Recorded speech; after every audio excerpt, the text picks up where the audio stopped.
Worldwide Communion Sunday. And it basically means every church in the whole world, regardless of how often they do communion or whatnot, they're going to do communion on this Sunday. So it's kind of a great symbolic way of how the church kind of comes together and acts as one. Also, coming up, let's see, in the month of October, at the end of the month, we're going to have, speaking of Worldwide Communion Sunday. Now, we've been in the Gospel of Mark for a while, right? Anybody tired of Mark already? No, you shouldn't be tired of Mark. You shouldn't be tired of Mark because Mark's Gospel is about who? Jesus. And a Christian never gets tired of learning about Jesus. But in the providence, now this is not what I would call a miracle, but it rises beyond the level of coincidence. It's what in my old church we called a God wink. Okay? A God wink is something that's more than coincidence, but not quite at the level of a miracle. If you know Squire Rushnell, he's the one who coined that term, God wink. Guess which story or which part of Mark's Gospel, now think about where we've been. You know, we've been in Holy Week for a while. Guess which event in Mark's Gospel we're going to be talking about on Sunday, completely out of, I did not schedule it this way. I did not plan it this way. I did not even look at the dates. I just kind of laid out the stories as they happen. Guess which story in Mark's Gospel we're going to be looking at this Sunday on Worldwide Communion Sunday? The Last Supper. That's a God wink. All right? It's more than coincidence, but it's not quite to the level of a miracle, right? So, fantastic example. So, let's jump into our time here this morning. Why do we begin with, first of all, welcome. If this is your first time, fantastic. I know some of you were traveling last week, and so we're gonna try and catch you up to speed a little bit. There is a little bit of a sense in this book how the blocks kind of build upon each other. And I'm always pretty good in my sessions about doing a little bit of review just to make sure anybody who, if you've missed a week or two, I'll catch you up, all right? So, but let's begin with a word of prayer, which is always a good idea. Heavenly Father, thank you this morning again for the chance to come together, to look at your word, to study it, to apply it to our own lives. Lord, we thank you for the fantastic open house and reception this morning for CareNet of Indian River County. And just the number of churches that have come on board, that have all come together, even our sister church, First Presbyterian in Vero, who have begun supporting this vital, important ministry of caring for preborn children and providing young women who are in difficult situations with wholesome and biblical answers and responses for their next steps. So pray that you would be in the midst of that ministry. Thank you for their new facility and building, and we just look forward to great things in that part of the county. In your Son's name we pray. Amen. All right, let's jump in right to it. You've got an outline in front of you. Most of what I'm going to be saying from the Bible is on your outline. Okay. I think there's like 3 fill-in-the-blanks, which we'll get to in time. And you know, if you don't like to write notes down, hey, fine, you're not gonna offend me, all right? You're not gonna upset me. I'm not even gonna know. I'm not even paying that close attention to see who's writing stuff down, okay? But what I like to do, and I was just talking about this with one of our elders, is that in preaching and teaching, it's important for the speaker to try and address different learning styles. Every single one of us has a different learning style from another person. For example, you might be shocked to hear this. I hope we don't have a problem with that, Mike. Is that I have a very hard time reading. Now that may sound funny because you might think that a lot of what a minister does in his education is to sit and read, commentaries and books and what. I am the world's worst reader. Hey, come on in, David. There's some outlines over there on that far table, or you can. I've got one up here for you if you like. I learn the best through listening. Okay, so for me, when I learn material, people come up to me and say, Pastor Brad, how do you learn all that stuff? Trust me, it was not through reading a book. It was through either hearing it audibly. That's why one of the things that works well for me in my current situation is when I drive up here from home, it's about a 45 to a 60-minute drive. What do you think I do during that time? I'm not listening to music. I'm listening to sermons, and I'm listening to books on audio, and I'm listening to other lessons, other preachers on my phone, through the car, whatever. That's how I learn. Some people learn by writing stuff down. You're note takers, okay? So what I try to do is, and we do this on Sunday morning as well, for those of you who are auditory learners, you can hear me talk, you can learn that way. For those of you who are visual learners, we've got the screens behind me, and I write on the board. And for those who are tactile learners, you can write things down and take notes. And so it's just trying to cover all the different learning styles. All right, that's what a good teacher does, regardless of what their preferred learning style is. So let's jump right into it. We've got 4 verses today we're going to cover, and we've got a lot of baggage to deal with today. 1 John chapter 1, verse 1, that which was from the beginning, which we have heard, which we have seen with our eyes, which we have looked upon and have touched with our hands, concerning the word of life.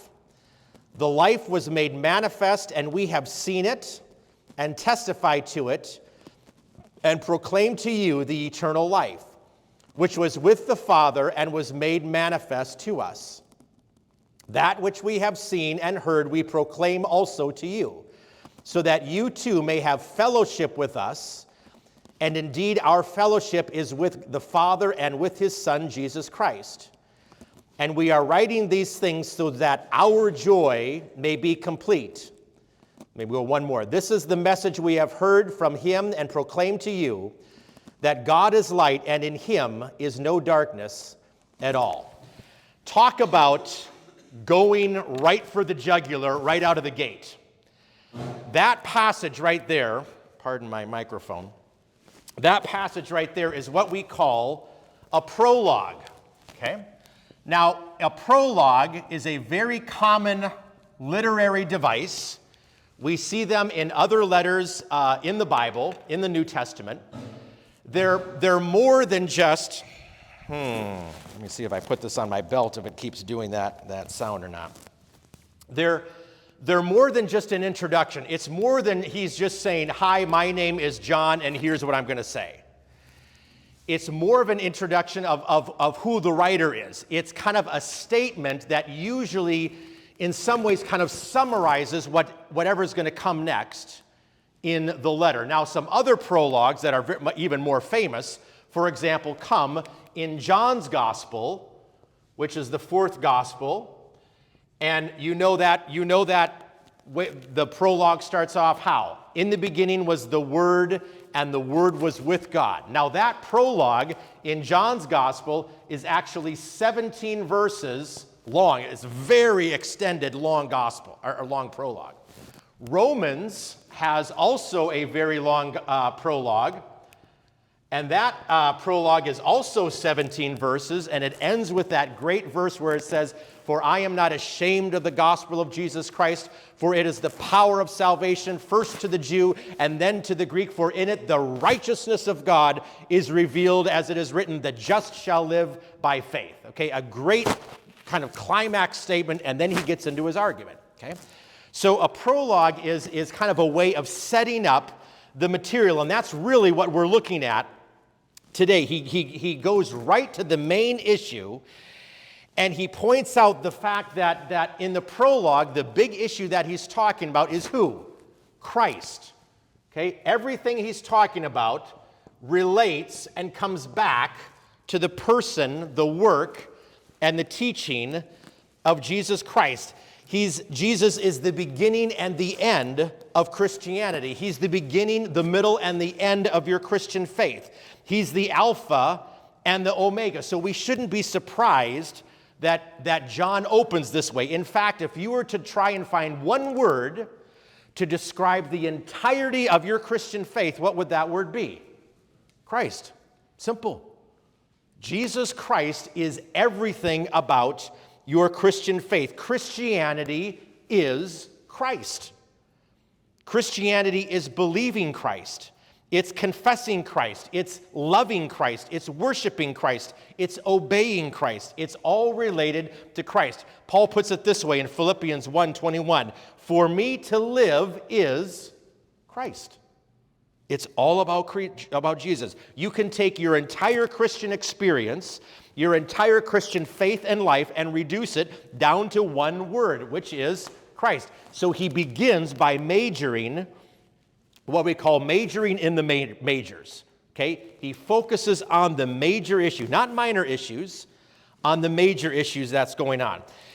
And the point that he's trying to make is that true faith has got to be related to the true object of faith. Okay? You have to have the correct object in mind if you're going to have the correct faith. Your faith is never going to be any greater than the object of your faith. Does that make sense? Your faith will never be any greater than the object of your faith. And the Christian faith has to be based on the object of our faith, which is who? Christ. Now, there's a lot of other religions in the world. There's a lot of other people who act religiously about certain things. They're putting their faith in a different, and men, especially American businessmen in this country, are notorious for putting all of their identity, all of their faith in their career. Now, it's wonderful to have a great career, isn't it? But at the end of the day, at some point, you're going to retire. And then your career is going to be over, and you're going to discover what? You're going to discover that the object of your faith came up a little short. Okay? I sometimes get into trouble with church groups when I remind them that the word retirement actually does not appear in the Bible. Now, we'll just leave it at that, all right? I'm not going to go any further. So I'll let you interpret that the way you want, okay? The Christian faith has got to be based on the true Christ. It cannot be based on a faulty understanding of Christ. Now, the reason I think John is addressing this right out of the gate, and the reason this is the most important is because something we touched on a little bit last week, which was what we called Gnosticism. Anybody remember that word from last week? Okay. Some of you were familiar with it, and some of you were not familiar with it. But we know from other first century documents, we know from other writings in the Bible, we know from extra biblical writings, that this problem, this issue of Gnosticism was very, very prevalent in the early church. Okay? Very prevalent. Let me make a few comments about them. And again, we touched on this a little bit last week. Gnosticism is kind of a form of what we would call Greek dualism.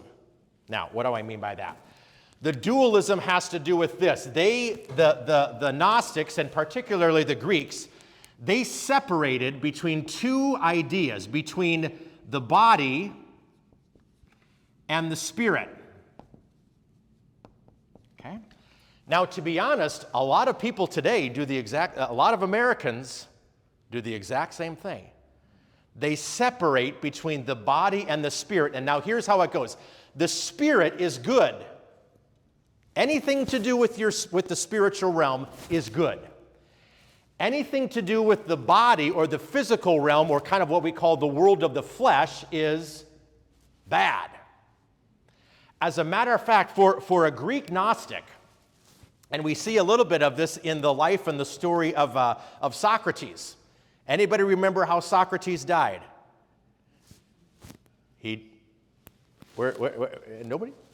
Socrates died by drinking a cup of hemlock poison. He wasn't forced to.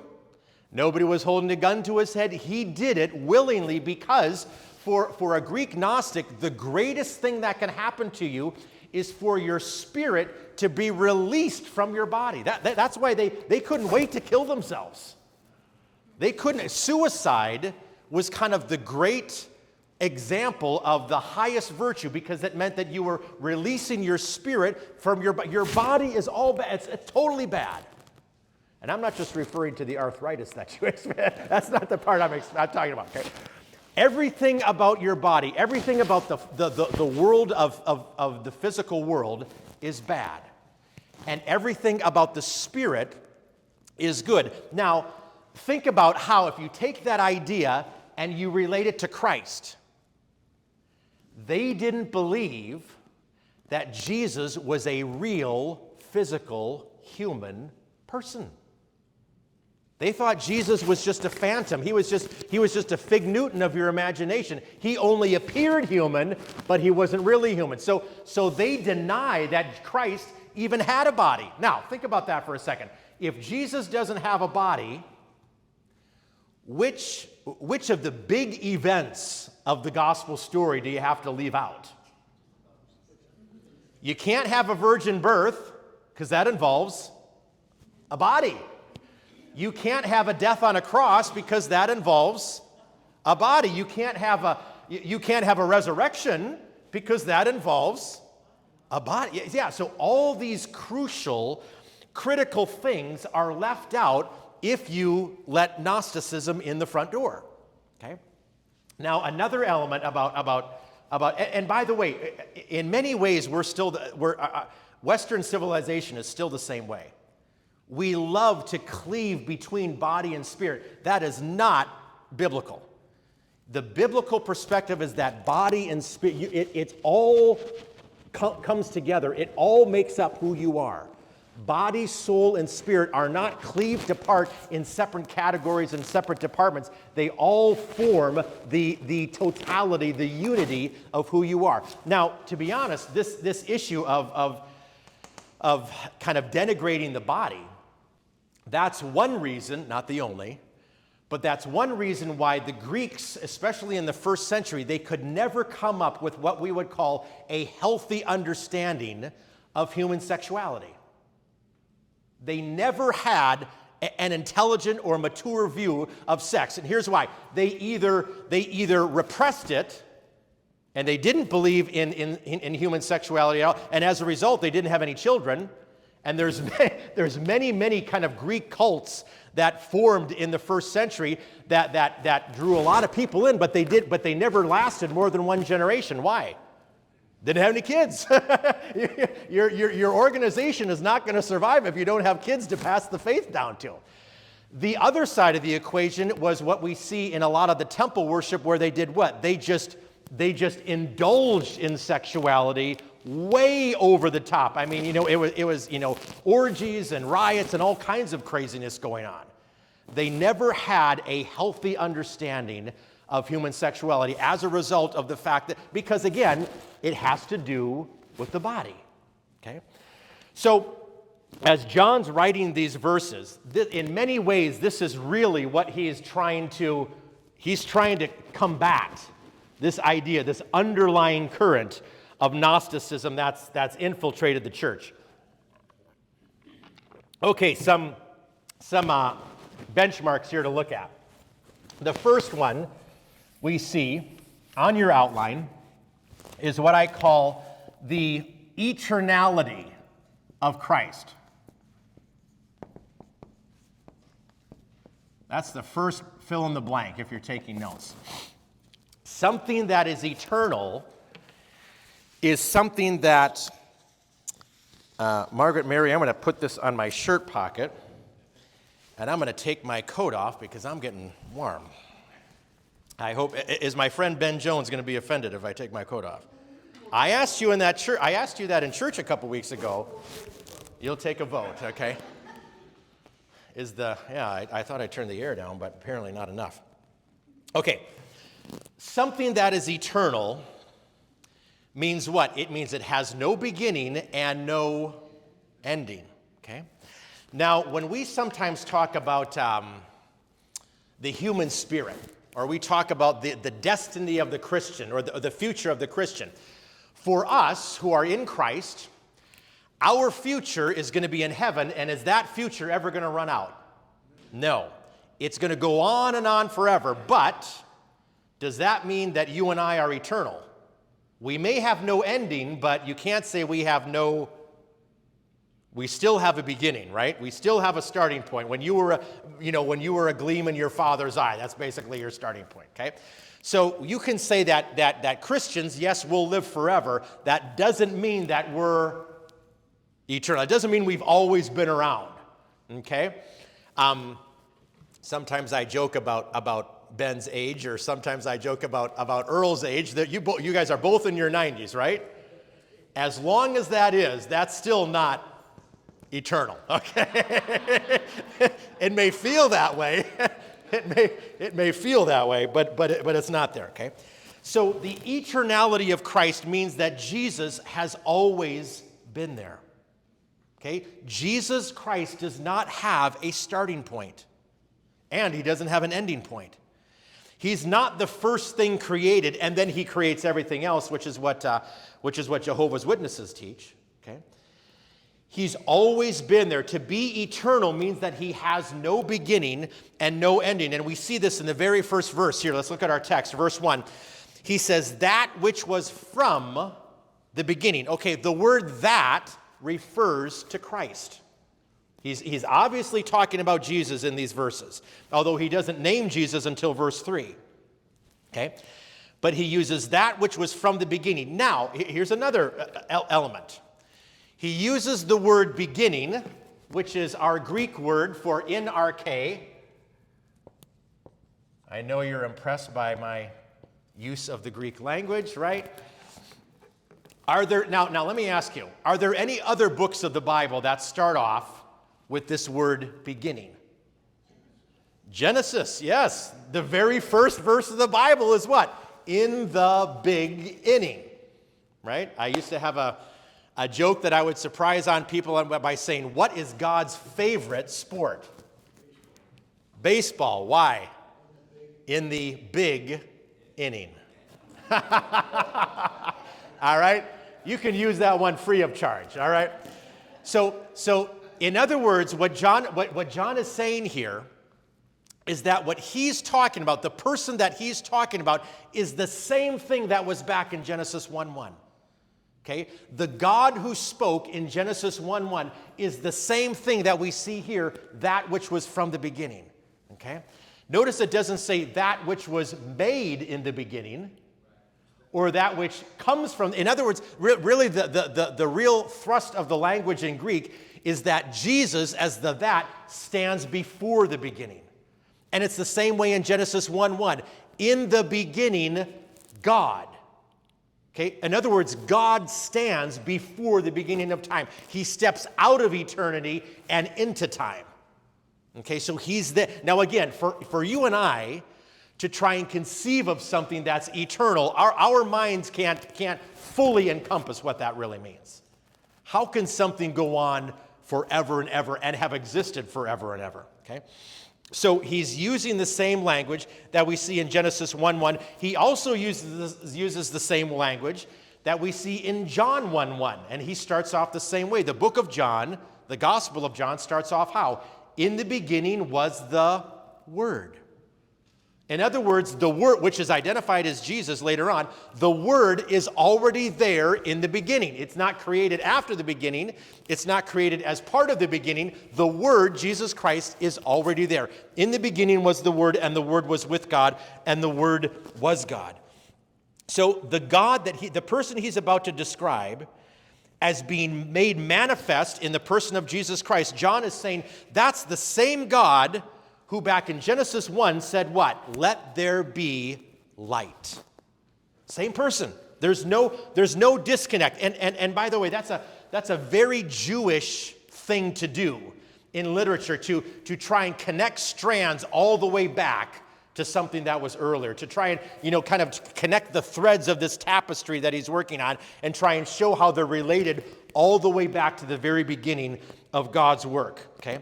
It shows kind of the circular nature of God's work and word in the world. His plan has been there all along. God does not make a mid-course correction when Adam and Eve screw up. Okay? Jesus Christ dying on the cross is not plan B. It's plan A from the very beginning. Okay? That was all there. At the beginning of creation, Jesus is already there. He's before Genesis 1:1. And not only is Jesus there in creation, he's the one who's doing the creating. Okay?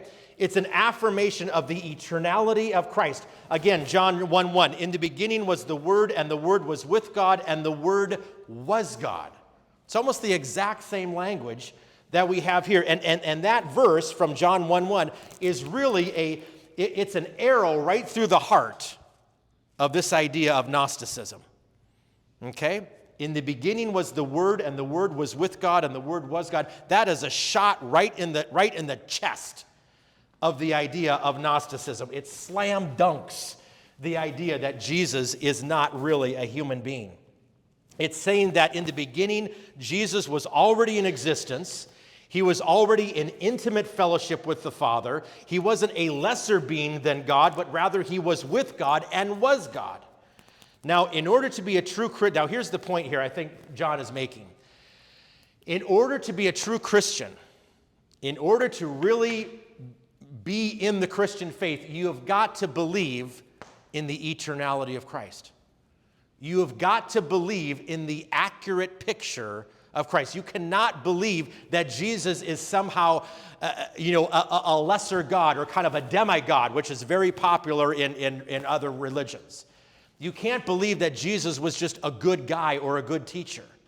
You have to believe in the eternality, the deity of Christ. Now, a place in the Old Testament that points this out is in Micah 5:2, where the prophet, now Micah is an Old Testament prophet, and in chapter 5 he says this, "But as for you, Bethlehem, out of you shall come one who will be ruler over Israel." Now this is a prediction about where Messiah is going to be born. If you remember the Christmas story, the wise men go to Jerusalem, they find Herod, they say, "Where is the one who's been born, King of the Jews?" Herod doesn't know the answer. He goes to some of his advisors, and the advisors come to this verse here in Micah. "Out of you shall come one who will be ruler over Israel, now here's the phrase right here, whose origins are from of old, from ancient times." In other words, he's even before creation. He's before even the ancient times, which would be Genesis 1:1. It's talking about eternity. It speaks to the pre-existence of Christ and the deity of Christ. Jesus himself in his high priestly prayer in John chapter 17, verse 5, notice how he puts it. He says, "Glorify me together with yourself, with the glory I had with you before the world was." In other words, Jesus is saying, "Father, restore to me the glory that we had before you made any of this stuff in Genesis 1:1. Before you said, 'Let there be light,' before you said, 'Let there be trees and waters.'" Although Jesus is really saying, he's saying, "God, I want to go back to the good old days." All right? I want to go back to the relationship we had before the world was ever created. Again, showing that Jesus is there before creation. So as Jesus gets closer to the cross, he's asking the Father to kind of bring him back to where they were before anything was created. And so there's no point of beginning with Jesus Christ. He steps out of eternity and into history. There's never been a time in which Jesus did not exist in the fullness of his deity. So that's the first one. The second one, the second benchmark here, number 2 in your outlines, is what I call the humanity of Christ.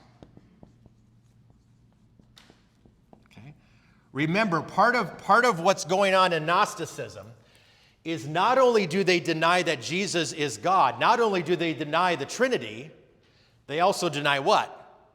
The humanity. Yeah, they deny that he was a real flesh and blood person. They thought he was just a phantom. They thought he was just a hallucination. He was just kind of an image on the screen or something like that. That he was just a spirit that had kind of taken some sort of form. And so they denied that as well. And I think that's, in many ways, that's what really John is getting at with a lot of this language. Notice here in verse 1, which we have, notice all the language about perception and the human senses, which we have heard with our ears, which we have seen with our eyes, which we have looked upon and have touched. Okay, notice the emphasis on the disciples using all of their senses in order to perceive that Jesus is actually a real, physical, human person. Okay, it's so repetitive you can't miss it. Okay, concerning the word of life. So the Gnostics are saying that Jesus didn't have a physical body. John's saying, oh yes, he did. We saw him, we heard him, we touched him. Okay, all physical actions. John is saying that John is also saying that what he's saying is really the same as the other apostles like Peter and James and Paul. We have heard, okay, probably, now again, when John writes this, it's probably 60 years since Jesus has left. And he still remembers hearing the voice of Christ. We have seen with our eyes. They saw his human body. He wasn't a ghost or a phantom. He wasn't just some spirit that appeared to them. And then he goes further. He says, and we have touched with our hands. In other words, it wasn't enough to just see and hear. They touched him physically. In the Gospel of John, during the scene in the upper room, John the writer says that he laid his head down on Jesus's chest, on his stomach, during the Last Supper, as they were kind of laying around the table together. I mean, how much more physical can you get when you're laying your head on someone's chest? So all of this is to combat this notion that's going on that Jesus was just a phantom, this notion of Gnosticism. Let me give you a few other cross-references. Luke chapter 24, verse 39. Jesus says, behold my hands and feet. Why would he say that if he was just a ghost? Okay, it's proof positive for the human nature of Christ. John chapter 1, verse 14. The Word became flesh. The Word became physical and dwelt among us. Romans 1, verse 3, he was born of a descendant of David. Galatians 4:4, God sent forth his Son, born of a woman, born under the law. Philippians chapter 2, verse 7, he was made in the likeness of men. He was just like us in every way except sin. Okay? In every other regard, he's just like you and I, except he's not born with a sinful nature. That's why he has to be born of a virgin. There's no sinful nature passed down from Adam through Joseph. And again, if Jesus is born with a sinful nature, he would do what? He would sin. Okay, that's why you and I sin. It's not just because we feel like it. We're born with a sinful nature. We inherit that from Adam. But who's the one person who doesn't have an earthly biological father? Jesus. That's why he's able to live a perfect life. If he's born with a sin nature, he would do the same thing you and I would do. He'd sin. 1 Timothy chapter 3, verse 16, he was revealed in the flesh. Again, how much more clear could it be? Hebrews chapter 2, verse 14, he himself partook of flesh and blood. So you get, all throughout the New Testament, you see this heavy emphasis on the human nature of Jesus. Now, ironically, in our own world, and when I think of my own teaching and my own pastoral experience and my own preaching experience, and kind of the evangelical conservative world that I've been in most of my life, when I think of my own teaching and my own preaching, usually the issue that I'm concerned about defending, or at least the issue that I feel is under attack the most regarding the person of Jesus, is his eternality. This is usually the issue that I'm defending the strongest in my own career. I'm defending the fact that Jesus was in fact God, that he was divine, that he had deity, that he was part of the Trinitarian God.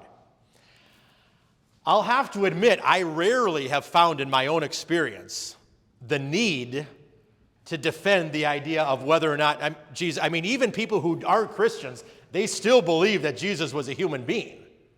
They still believe that he, walked, was an actual person. But in all honesty, if I was a better minister, to be honest, in all honesty, what I probably should be doing is I probably should be defending these equally in my own teaching and in my own preaching. Because both of these elements, the deity of Christ, the humanity of Christ, both of these elements have been under severe attack in 2,000 years, haven't they? It's just that the first one is probably under more attack right now, isn't it? So that goes on. John is saying that we heard him, we saw him, we touched him. It was a real person who we called Christ. It was a real Christ who came to earth as a sinless man. And the reason this is important is because everything else hinges upon it. The virgin birth is dependent on a human Jesus. The cross and the resurrection, the vicarious substitutionary atonement of Christ on the cross is dependent on a human Jesus. And of course, what we do on Easter Sunday, hopefully it's more than just lilies and flowers. What we do on Easter Sunday, the resurrection only makes sense, is dependent on a human Jesus. You can't have those things if Jesus isn't a real person. Okay? And then he uses a word here at the end here, concerning the word of life. Now again, that's a reference to Jesus himself. Remember how John opens his gospel. In the Gospel of John, he says what? In the beginning was the Word. And the Word was with God, the Word was God. Later on in the prologue, he says, and the Word became flesh and dwelt, tabernacled amongst us. So it's a very clear reference to the person of Jesus Christ. And the way the word word is used in Greek, it's the Greek word logos. And in the first century, it was a reference to more than just words on a page. The idea of the logos, especially in Greek philosophy, had to do with something that had the power of creation in it. Something that had the power of authority attached to it. Okay? The idea of logos has reason, creation, wisdom, all bound up in it. And what John is really saying is that Jesus Christ is the reason, he's the power, he's the authority of God himself. It's only through the wisdom of God. As a matter of fact, I think it was either John Calvin or Karl Barth who said that Jesus Christ is God speaking for himself. Okay, that's a great quote from that 20th century Swiss theologian. Jesus Christ is God speaking for himself. Okay, he doesn't need other people to speak for him. Jesus Christ does it enough. Okay, so he has the power of creation to speak everything into existence. He has the power of providence in governing the affairs of the whole world.